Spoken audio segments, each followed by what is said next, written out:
Hello friends, MEd Ranjan Academy में आपका स्वागत है। आज हम लोग सीसी 2 यानी एमएड सेमेस्टर सीसी 2 का फर्स्ट यूनिट को हम लोग पढ़ते हैं।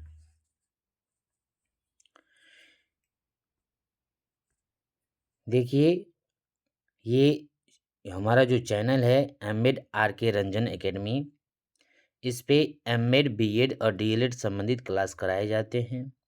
और ये आर.के. रंजन एकेडमी, इस पर आपको सीटेट, एस्टेट संबंधित वीडियो मिलेंगे। जितने भी आपके दोस्त भाई बंधु होंगे, इनसे रिलेटेड पढ़ सकते हैं। चलिए आगे पढ़ते हैं। तो हमारा जो दूसरी सीसी 2 है, historical, political and economic perspective of education. देखिए, ये सब्जेक्ट जो है सभी यूनिवर्सिटी के लिए है। या तो बिहार में देखा जाए बी.एन. मंडल हो, या ललित नारायण मिथिला यूनिवर्सिटी हो, या बी.आर. अम्बेडकर यूनिवर्सिटी हो, या पटना यूनिवर्सिटी हो, या पाटलिपुत्रा यूनिवर्सिटी हो, सभी में ये क्वेश्चन पूछे जाते हैं।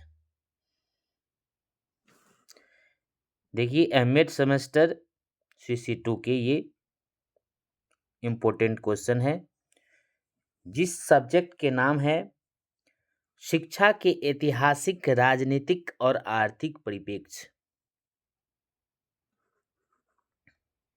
आपको ये लॉन्ग क्वेश्चन करा रहे हैं। इसमें यूनिट फर्स्ट का ये क्वेश्चन इम्पोर्टेंट है, इसको देखते हुए देखिए क्वेश्चन है फर्स्ट, वैदिक शिक्षा का विशेषता की विवेचना करें। वैदिक शिक्षा की विशेषताओं की विवेचना कीजिए। तो इसमें भारतीय शिक्षा के, इसका जो उत्तर होगा, भारतीय शिक्षा के इतिहास को मोटे तौर पर 5 कालखंडों में क्या किया गया है, विभाजित किया जा सकता है। इसमें विभाजित किया गया है।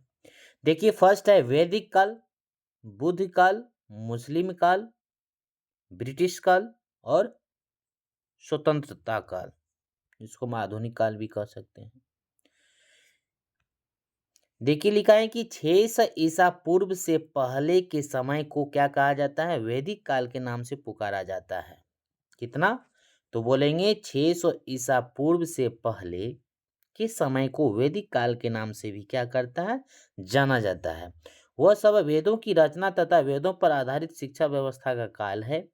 इस काल के अंतिम वर्षों में ब्राह्मण, अरण्यक, उपनिषद और ग्रंथों की रचना भी वेदों के भाष्य के रूप में प्राप्त हुई थी।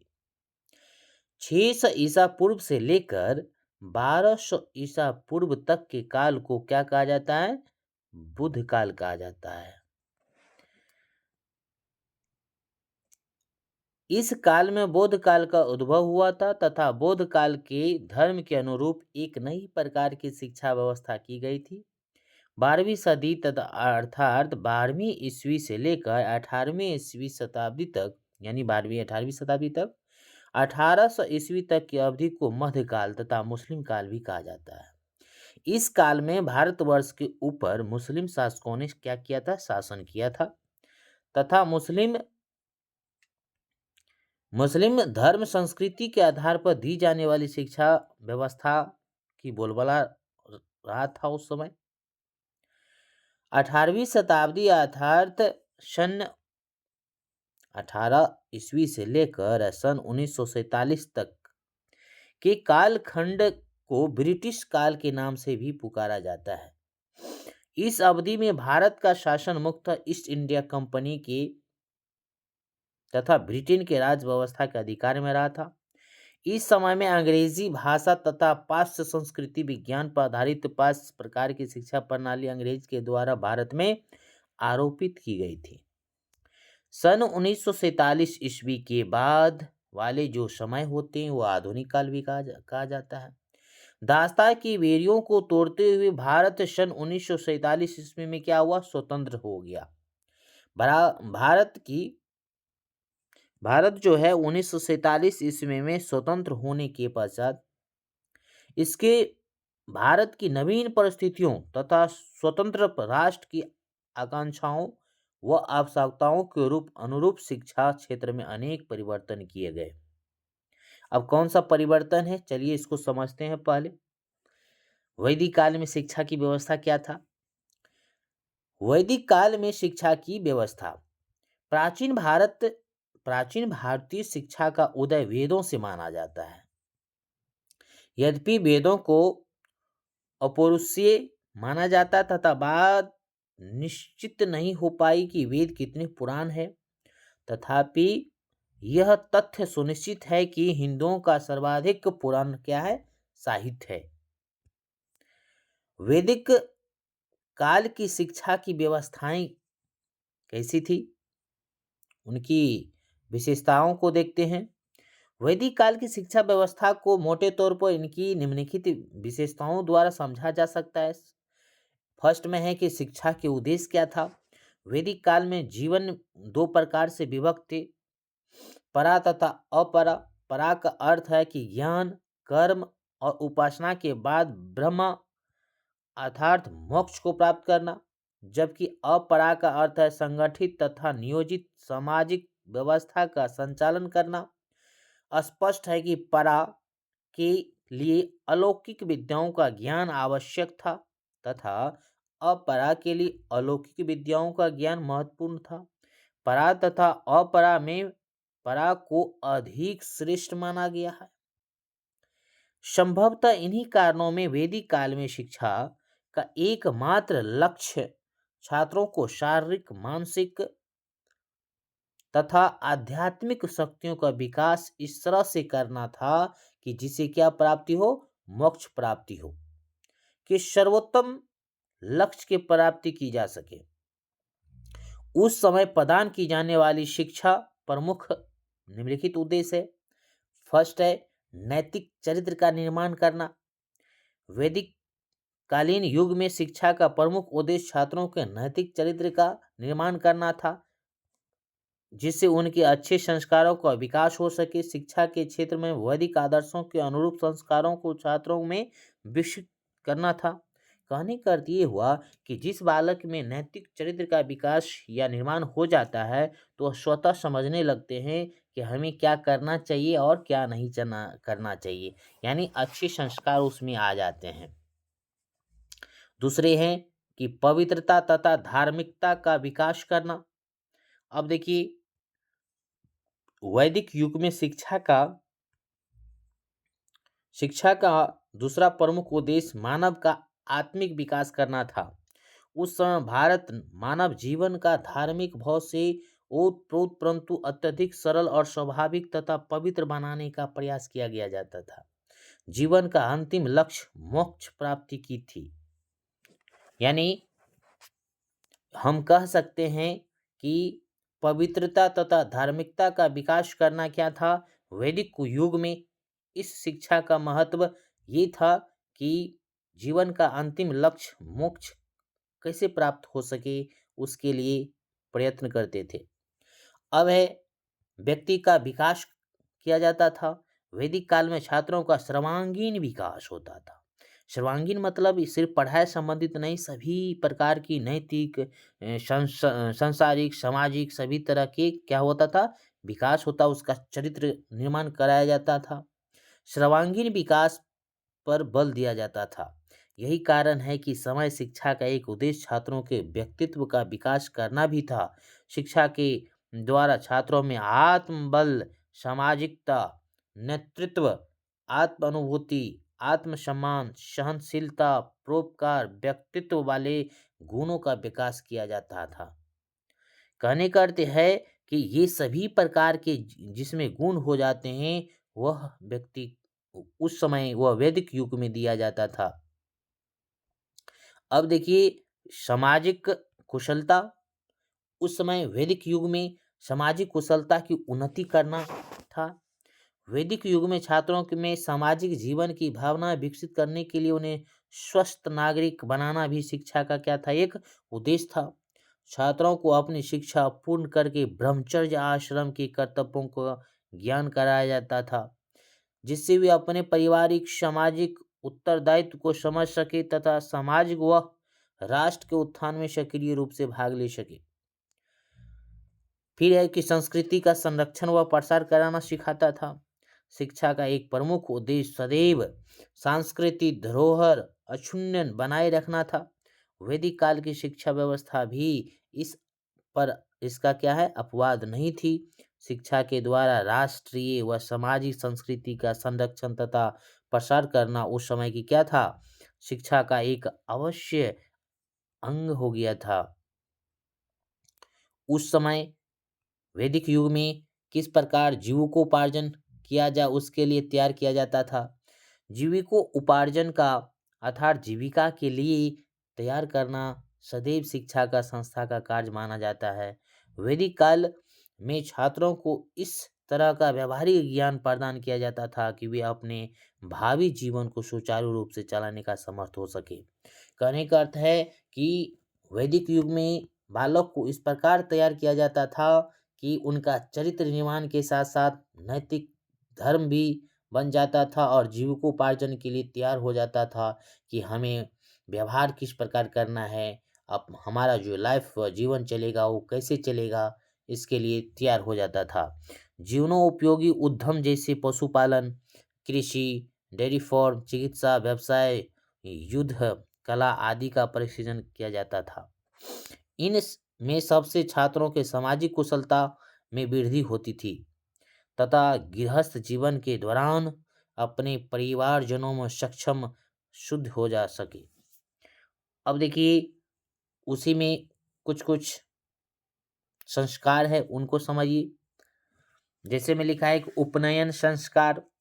उपनयन का अर्थ पास ले जाना अतः बालक को शिक्षा के लिए अध्यापक के पास ले जाना ही होता था। उपनयन संस्कार कहलाता था।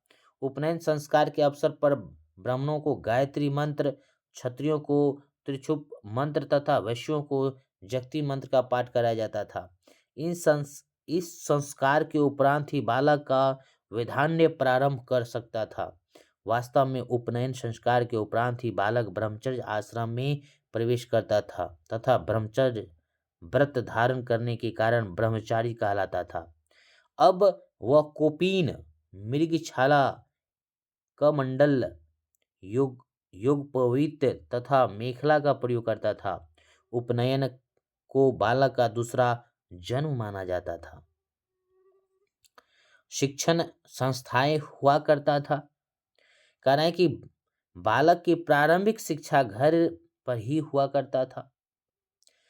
इस गृह आधारित शिक्षा का उद्देश्य गुरुकुल में उपनयन के बाद प्रदान की जाने वाली औपचारिक शिक्षा के लिए बालकों को तैयार करना होता था। विद्यालय आरंभ संस्कार के द्वारा बालक के प्रथम बार अक्षर का ज्ञान कराया जाता था।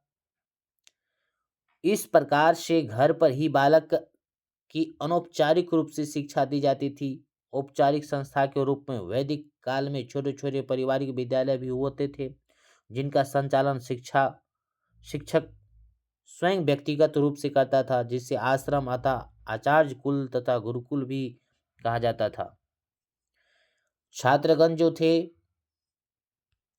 गुरुकुल में प्रवेश केवल सदाचार व योग्यता के आधार पर होता था।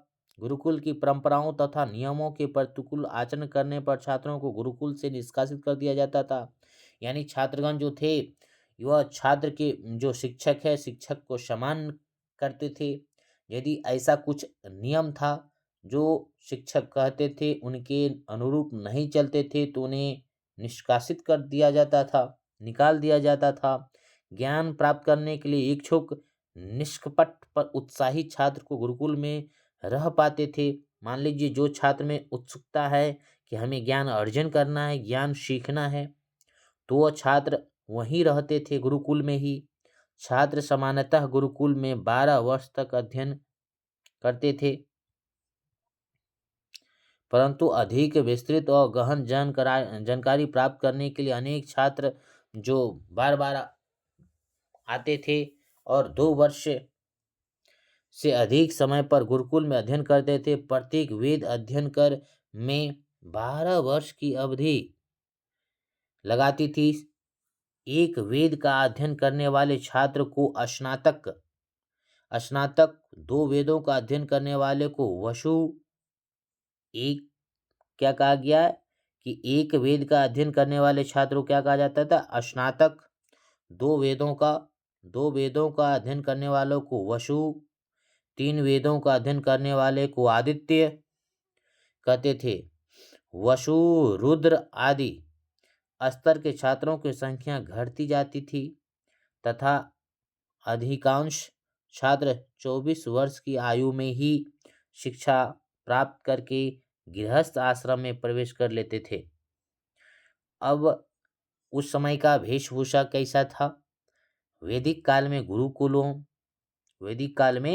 गुरुकुलों में रहने वाले छात्रों की वेशभूषा निश्चित होता था।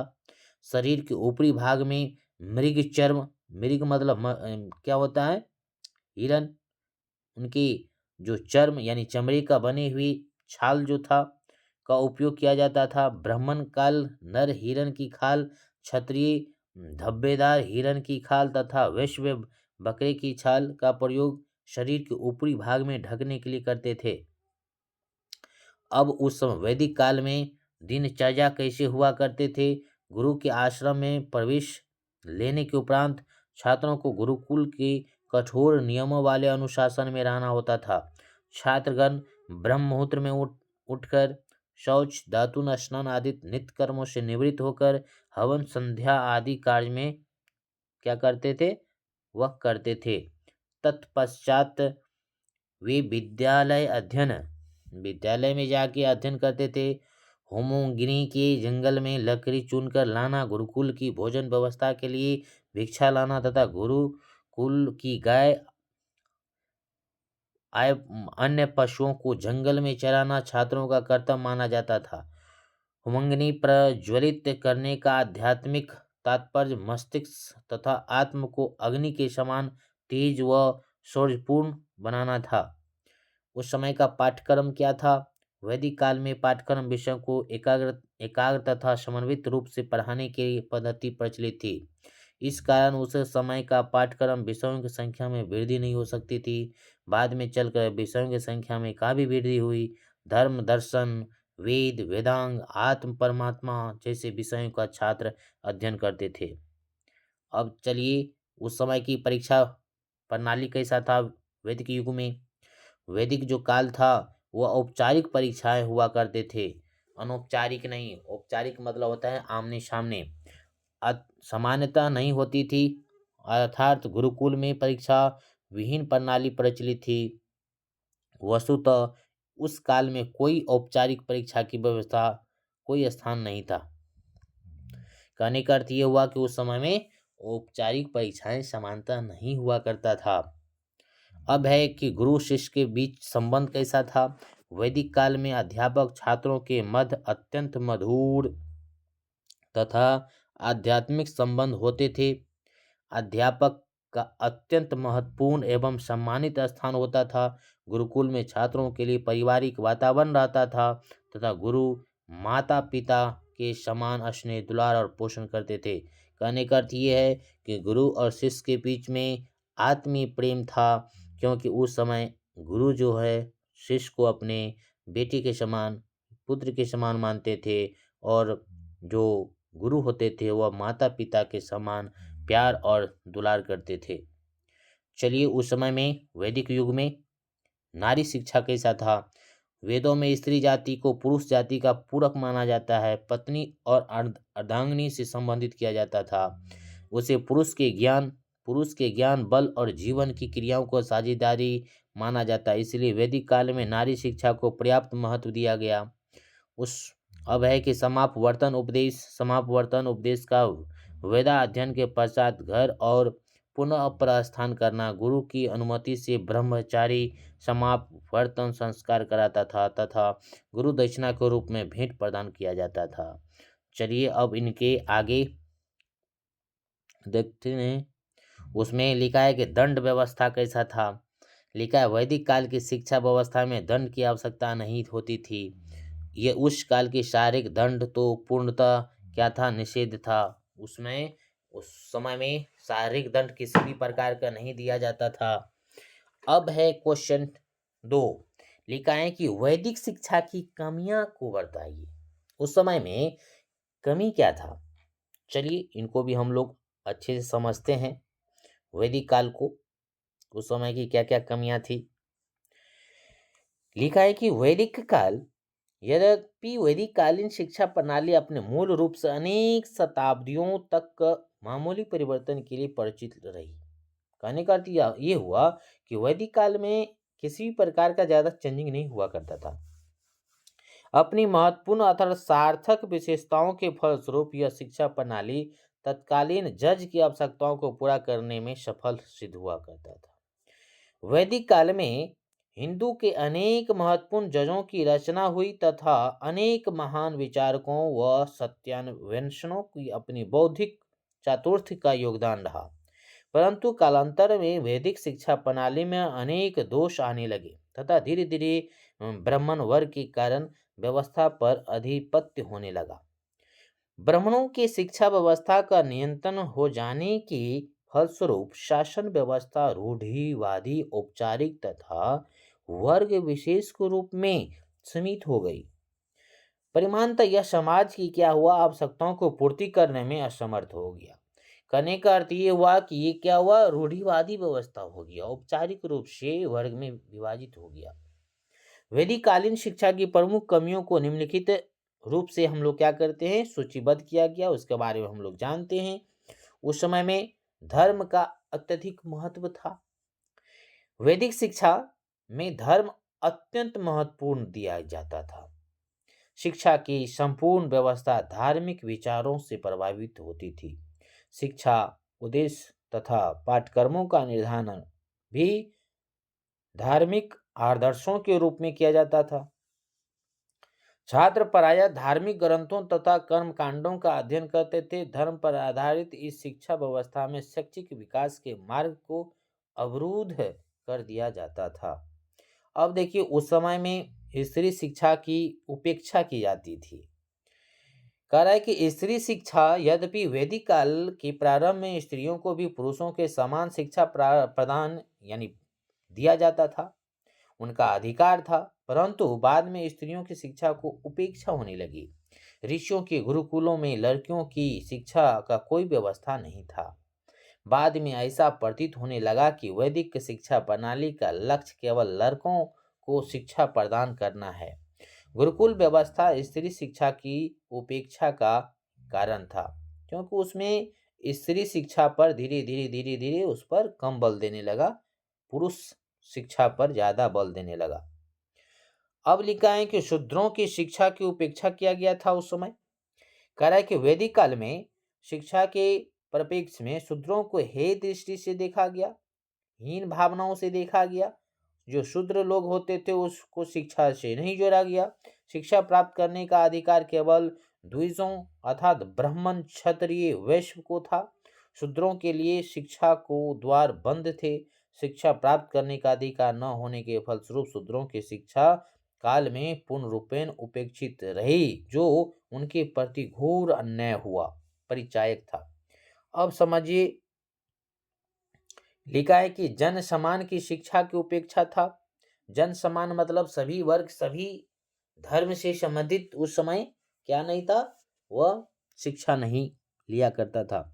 वैदिक कालीन शिक्षा की व्यवस्था चुने हुए वर्ग के लिए थी। इस काल में जन समान की शिक्षा पूर्ण रूपेण उपेक्षा नहीं था। संस्कृत भाषा की परिशुद्धता पर ध्यान केंद्रित था करने के लिए कारण संभवतः उस समय का सामान्य अपना शैक्षिक विकास करने में असमर्थ रहे थे। अब समझिए उस समय की बात है। वैदिक काल में लोक भाषाओं की उपेक्षा किया गया था। वैदिक काल में केवल संस्कृत अध्ययन और अध्यापन के प्रचलन था, क्योंकि उस समय में संस्कृत पर ही ज्यादा बल दिया गया था। तो ये भी क्या हुआ, ये उपेक्षा हो गया। लोक भाषाओं का शिक्षण प्रणाली में कोई स्थान नहीं था। इसके फलस्वरूप लोक भाषा को उपेक्षा हुई तथा वह प्रगति न कर सके। सिर्फ एक ही भाषा संस्कृत को क्या किया गया, आगे बढ़ाया गया था। विचार स्वतंत्र का आभास हुआ। यद्यपि वैदिक काल के प्रारंभ में नवीन विचारों का आदर किया गया था, परंतु कालांतर के शिक्षा में धर्म पर आश्रित हो जाने के कारण विचार स्वतंत्र का अभाव हो गया। धार्मिक ग्रंथों में लिखी गई बातों को पूर्णतः सत्य विचार विमर्श से दूर माना जाने लगा। इस प्रवृत्ति के फलस्वरूप रूढ़िवादिता तक अंधविश्वासों का प्रादुर्भाव हुआ, जो समाज को प्रगति के लिए क्या हुआ, घातक सिद्ध हो गया। कहने का अर्थ ये हुआ कि लोग स्वतंत्र विचार नहीं रख पाते थे। अब लिखा है कि सांसारिक जीवन की उपेक्षा हुआ। वैदिक शिक्षा का उद्देश्य मोक्ष की प्राप्ति था, जिसके फलस्वरूप जीवन के व्यवहारिक कर्तव्यों के लिए व्यक्ति को तैयार करने का उचित ध्यान नहीं दिया गया था। लौकिक पक्ष की अब उपेक्षा करके आध्यात्मिक पक्ष पर अधिक ध्यान देने के फलस्वरूप व्यक्ति सांसारिक जीवन के एक बोझ मानने लगा। इस प्रवृत्ति के कारण वैदिक युग में लौकिक प्रवृत्ति का मार्ग अवरुद्ध होने लगा। अब है कि शारीरिक श्रम के प्रति हे दृष्टि होने लगा। कहने का अर्थ ये हुआ कि वैदिक शिक्षा में शारीरिक श्रम के प्रति हे दृष्टि को परिलक्षित होती थी। यद्यपि गुरुकुल में छात्रों अपने कार्य स्वयं करते थे, परंतु शिक्षा प्राप्त करने के उपरांत उनका शारीरिक श्रम के कार्यों से कोई संपर्क नहीं रहता था। वस्तुतः उच्च वर्ग के छात्रों तथा शिक्षा सीमित रहने के कारण वैदिक काल में शिक्षितों में शारीरिक श्रम के प्रति हे दृष्टि का अभाव होने लगा। कहने का अर्थ ये है कि जो व्यक्ति शिक्षा प्राप्त करते थे वह कार्य अच्छे से नहीं कर पाते थे। नवीन धर्मों के प्रति हे दृष्टि की कैसे? कह रहा है कि ब्राह्मणों के द्वारा शिक्षा व्यवस्था पर आधिपत्य कर लेने के उपरांत उन्होंने धर्म का सहारा लिया तथा शिक्षा को जटिल बना दिया। वैदिक धर्म के प्रति जन सामान्य की अभिरुचि के फलस्वरूप बौद्ध धर्म तथा जैन धर्म का प्रादुर्भाव हुआ। वैदिक शिक्षा में संलग्न ब्राह्मणों में इन धर्मों का कसकर विरोध किया गया, परंतु जटिल कर्मकांड संस्कृत भाषा पर आधारित वैदिक शिक्षा जन सामान्य के लिए महत्वहीन हो गया। महत्वहीन कहने का तो उनके लिए महत्व नहीं रह गया, वे जीवन धर्मों तथा उनसे जुड़ी प्रणाली की ओर आकर्षित होने लगा। ये सभी क्या था? तो वैदिक काल का निगेटिविटी था। अब समझिए क्वेश्चन नंबर 3 है, वैदिक कालीन शिक्षा की वर्तमान शिक्षा प्रणाली में क्या उपयोगिता है? वैदिक कालीन शिक्षा की वर्तमान शिक्षा प्रणाली में क्या उपयोगिता है? चलिए इनको समझते हैं। वैदिक कालीन शिक्षा को वर्तमान शिक्षा प्रणाली में उपादेयता जोड़ा गया है। आधुनिक शिक्षा प्रणाली में वैदिक शिक्षा से पूर्णतः भिन्न दृष्टिगोचर होती है। फिर भी वर्तमान शिक्षा को नियोजित करने व इसकी अनेक समस्या का समाधान खोजने की चेष्टा में प्राचीन शिक्षा के मूलभूत आधारों पर ध्यान देना क्या है? सार्थक सिद्ध हो सकता है। वैदिक शिक्षा के आदर्शों अर्थात श्रद्धा, भक्ति, सेवा, आदर, आत्म अनुशासन, सादा जीवन, उच्च विचार, ब्रह्मचर्य, नैतिक बल आदि का अनुसरण करके वर्तमान समाज की आवश्यकता के अनुरूप शिक्षा व्यवस्था की जा सकती है।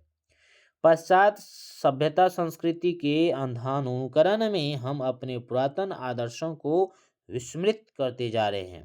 कहने का अर्थ ये है कि अंधानुकरण के जैसे में कि हम पहले से क्या सीखे, हमारी संस्कृति सभ्यता क्या है, वह उनका क्या हुआ, विनाश होते गया था। लिखा है कि शिक्षा हमारे जीवन में दूर हटती जा रही थी। छात्रों असंतोष था, अनुशासनहीन हो गया, बेरोजगारी हो गया, निर्धनता, गरीबी आ गया था, वर्ग संघर्ष, सामाजिक बुराइयां बहुत फैल गया था, राष्ट्रीय विघटन हो गया, भाषाएं समस्या, बहुत सारे क्या हो गया, परेशानियां हो गई।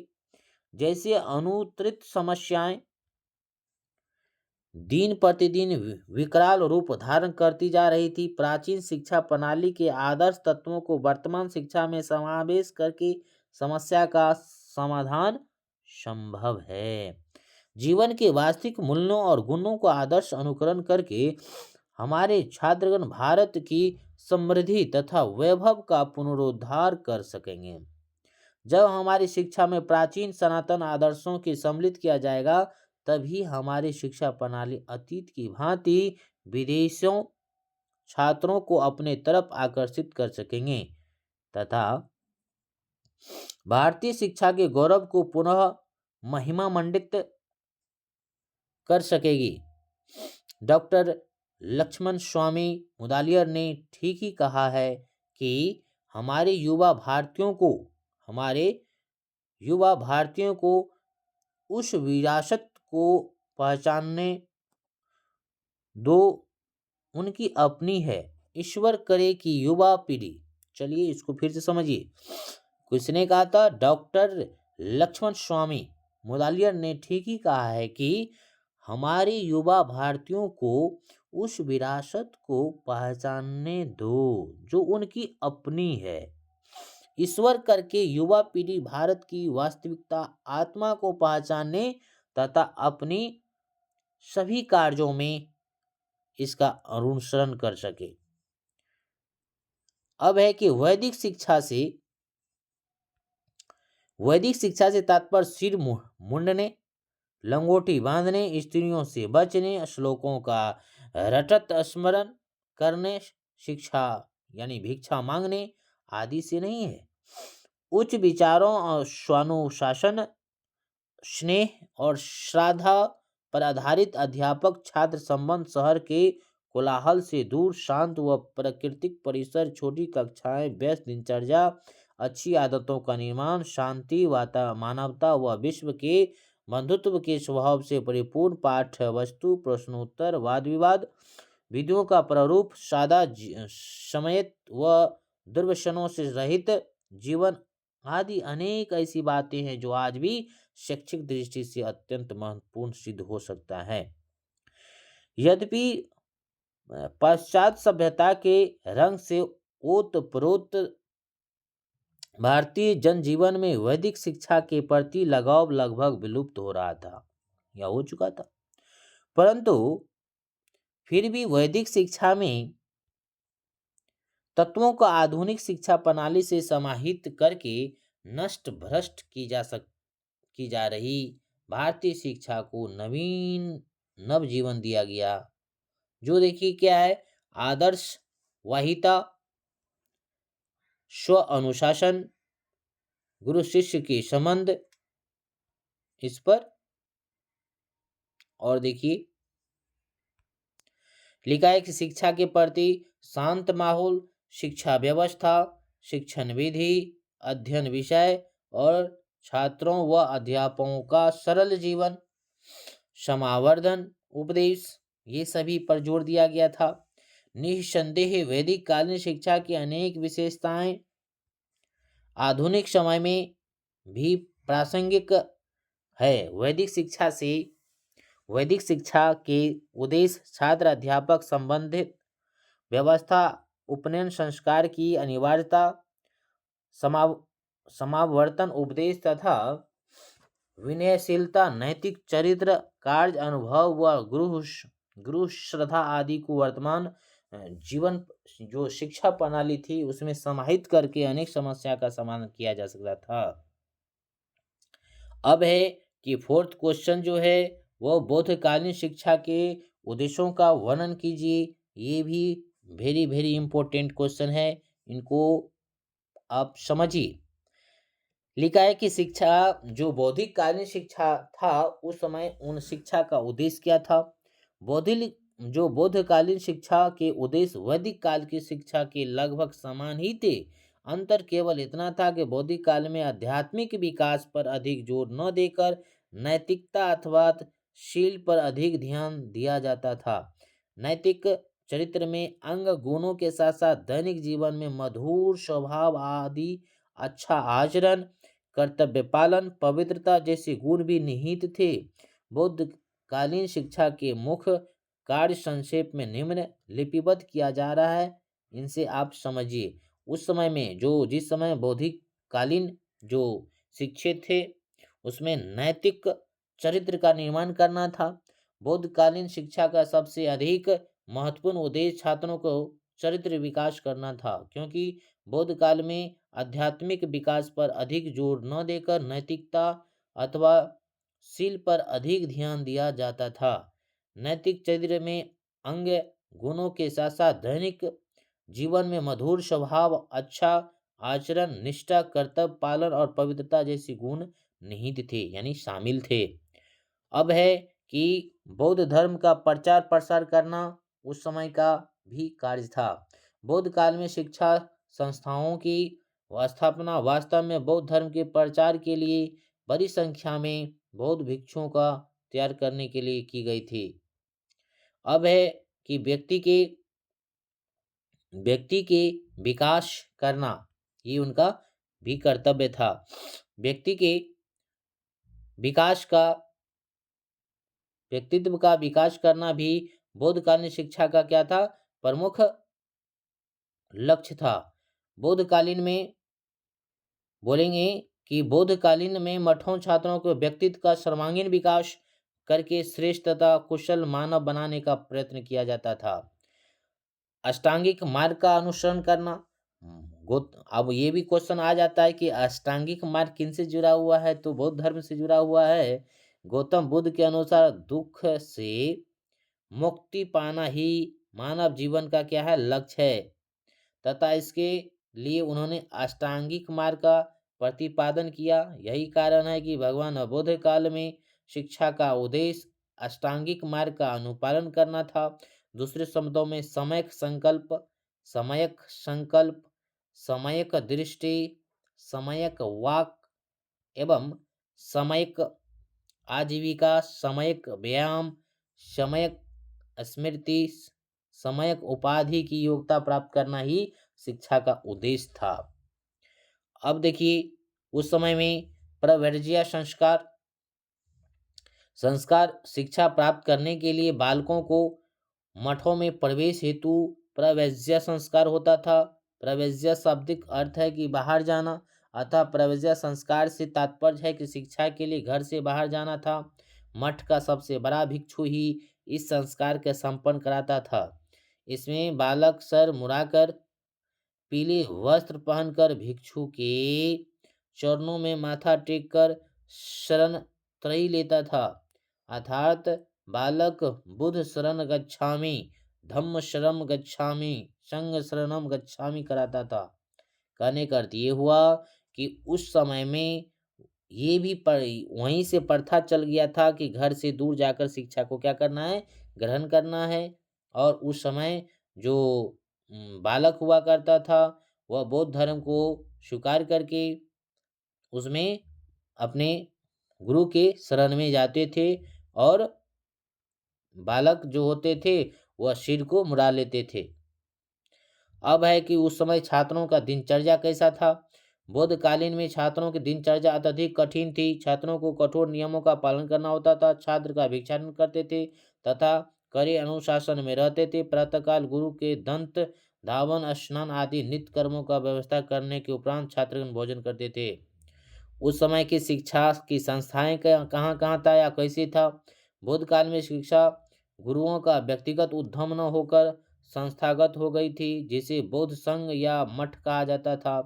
बौद्ध धर्म के व्यापक प्रचार प्रसार के उस समय संपूर्ण भारतवर्ष में स्थान स्थान पर मठ स्थापित किया गया था। अभी भी बहुत सारे मठ देखने को मिलता है।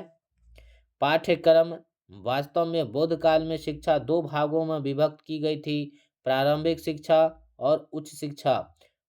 भारत यानी प्रारंभिक शिक्षा के अंतर्गत लिखना पढ़ना तथा साधारण गणित सिखाया जाता था, और उच्च शिक्षा के अंतर्गत दर्शन, धर्म और इतिहास, आयुर्वेद, शिल्पकला, चित्रकला, सैनिक शिक्षा आदि का अध्ययन कराया जाता था।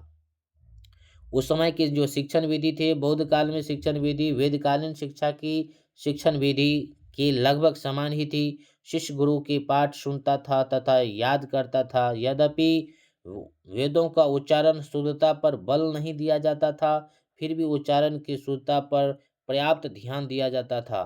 सैद्धांतिक विषयों में शिक्षा में प्रायः व्याख्यान, चर्चा व्याख्यान विधि से पढ़ाई हुआ करता था, यानी चर्चा करते थे, गुरु बोलते थे, बालक जो शिष्य होते हैं वह सुनते थे। व्याख्यान व चर्चा के नामक 3 प्रमुख विधियों का प्रयोग किया जाता था।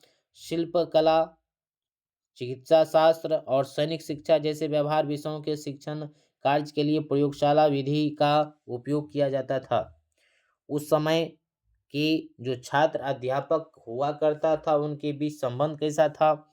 तो बौद्धकालीन शिक्षा व्यवस्था के अंतर्गत छात्र तथा अध्यापक के बीच संबंध मधुर, पवित्र और स्नेहपूर्ण होते थे।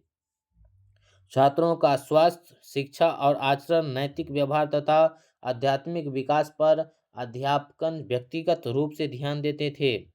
और उस समय की दंड जो व्यवस्था था, बौद्ध बौद्ध के मत नियमों अनुसार का पालन छात्रों के लिए आवश्यक था। यदि कोई छात्र बौद्ध मठ के नियमों का उल्लंघन करता है या उल्लंघन करता पाया जाता था तो उसे मठ से निष्कासित कर दिया जाता था। जिस प्रकार वैदिक काल में देखा गया उसी तरह बौद्ध काल में भी दंड की व्यवस्था वही था। मतलब किसी भी प्रकार के दैहिक दंड नहीं था उन्हें, बल्कि निष्कासित कर दिया जाता था।